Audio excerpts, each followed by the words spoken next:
প্রিয় ভক্তবৃন্দ, আজকের এই ভিডিওটি শুরু করার আগে আপনাদের কাছে একটি ছোট্ট অনুরোধ। যদি আপনার মনে কোনো দুঃখ, কষ্ট, সংসারে অশান্তি ও অর্থের অভাব বা জীবনে বারবার বাধা এসে থাকে, তাহলে শেষ পর্যন্ত এই কাহিনীটি অবশ্যই শুনবেন। বিশ্বাস করা হয়, ভক্তি ভরে মা সন্তোষীর মাহাত্ম্য শ্রবণ করলে মনে শান্তি আসে, ধৈর্য বাড়ে এবং ঈশ্বরের প্রতি আস্থা দৃঢ় হয়। আর এই ভিডিওটি ভালো লাগলে অবশ্যই লাইক করবেন, চ্যানেলটি সাবস্ক্রাইব করবেন এবং কমেন্টে লিখবেন জয় মা সন্তোষী। এবার চলুন শুরু করি মা সন্তোষীর অলৌকিক ব্রত মাহাত্ম্যের কাহিনী। সত্যযুগের শেষ ভাগে এবং ত্রেতার যুগের সূচনাকালে দেবলোক ও মর্ত্যলোকে মানুষের মনে অশান্তি, লোভ ও অসন্তোষ ক্রমে বৃদ্ধি পেতে লাগলো। মানুষ ধন সম্পদ পেলেও সুখ পেত না, পরিবার থাকলেও শান্তি পেত না। একদিন দেবর্ষি নারদ এই অবস্থা দেখে কৈলাসে উপস্থিত হয়ে ভগবান শিব ও দেবী পার্বতীর কাছে বললেন, হে মহাদেব, মানুষ সুখের জন্য সব কিছু করছে, কিন্তু তাদের মন সন্তুষ্ট নেই।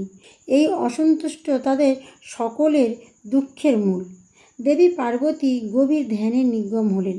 তার হৃদয় থেকে এক অপূর্ব জ্যোতির্ময় শক্তির আবির্ভাব হলো। সেই দেবশক্তি রূপ নিলেন এক করুণাময় দেবীতে। তিনি বললেন, আমি সন্তোষের শক্তি, আমি মানুষের হৃদয়ের শান্তি, ধৈর্য এবং শান্তি সন্তুষ্ট প্রতিষ্ঠা করি। মহাদেব তার নাম দিলেন মা সন্তোষী।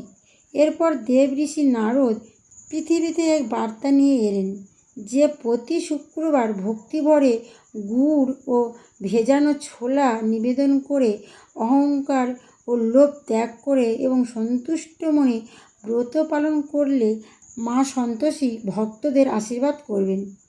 সেই সময় অযোধ্যার কাছাকাছি এক গ্রামে বাস করতেন দরিদ্র ব্রাহ্মণ কন্যা সুনয়না। ছোটবেলা থেকেই সে ভক্তিমতী ছিলেন। বিয়ের পর তার সংসারে একের পর এক দুঃখ নেমে আসে। স্বামী অসুস্থ, ঘরে অর্থ নেই, আত্মীয়দের অবহেলা, সব মিলে জীবন দুঃসহ হয়ে ওঠে।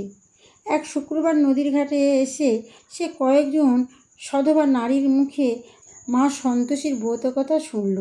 তারা বললেন, এই ব্রতের মূল শিক্ষা হলো সন্তুষ্টি, যতটুকু আছে তাতেই ঈশ্বরকে ধন্যবাদ দাও। সুনয়না সেই দিন থেকেই ব্রত শুরু করলো।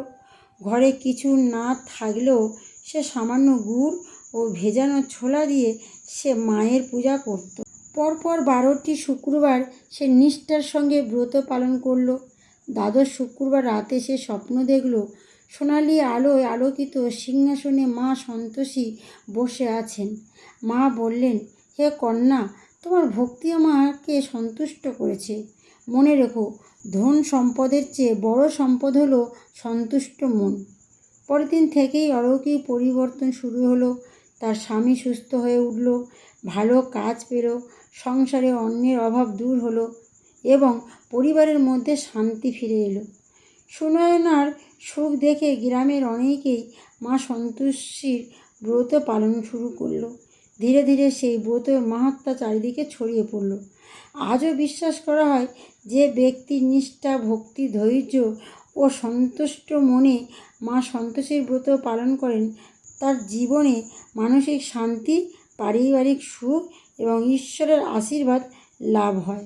তাহলে বন্ধুরা, এই কাহিনীর শিক্ষা হলো, সন্তুষ্ট প্রকৃত সুখ, লোভ মানুষকে অশান্ত করে, ভক্তি, ধৈর্য ও বিশ্বাসের ফল একদিন অবশ্যই পাওয়া যাবে। অন্যের মঙ্গল কামনা করলে নিজের জীবনও আলোকিত হবে। তাহলে বন্ধুরা, সন্তুষ্ট থাকতে শিখুন, সত্য সততার পথ অনুসরণ করুন, পরিবারের প্রতি ভালোবাসা রাখুন, ধৈর্য হারাবেন না, ঈশ্বরের প্রতি বিশ্বাস রাখুন এবং অন্যদের মঙ্গল কামনা করুন। জয় মা সন্তোষী। তাহলে বন্ধুরা, আজ এখানেই শেষ করছি। আর এই ভিডিওটি যদি আপনাদের ভালো লাগে তাহলে লাইক করুন, প্রিয়জনদের সঙ্গে শেয়ার করুন এবং কমেন্টে লিখুন জয় মা সন্তোষী। মা সন্তোষীর কৃপা সকলের জীবনে শান্তি, সুখ ও মঙ্গল বয়ে আনুক। জয় মা সন্তোষী।